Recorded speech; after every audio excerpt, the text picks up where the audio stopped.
Okay, so boilers on the wall, primaries are done, filters on the return there, do that up in a minute. So filters on the return, so when you pump, it's pumping through your radiators and your hot water cylinder, and it's just pumping back down this pipe here, which is the return. Any sludge, black iron oxide will collect in there before it pumps back down into the heat exchanger, back up the flow, back to your rad circuit in your hot water cylinder. Obviously we'll clean the system out, get it clean. Obviously it's an open embedded system, doesn't matter whether it's sealed system, you're always going to produce a bit of black iron oxide sludge in your system. Okay, so boilers on the wall, flue's going to go straight out the existing flue hole. That's where the old flue went, so we're going to put a new flue through there.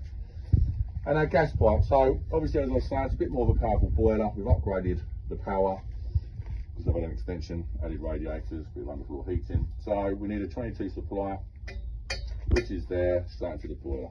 So it's always important to adequately support your gas supply.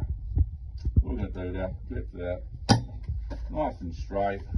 What we'll do, push that down to the pipe, give it a mark there, ready for an elbow, and just back into the boiler.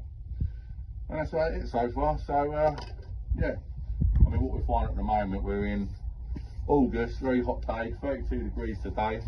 Everyone's just obviously with the energy bills going up, etc. Everyone's swapping out their old inefficient boilers for a high efficiency condensing boiler, ready for the winter. So yeah, okay, excellent.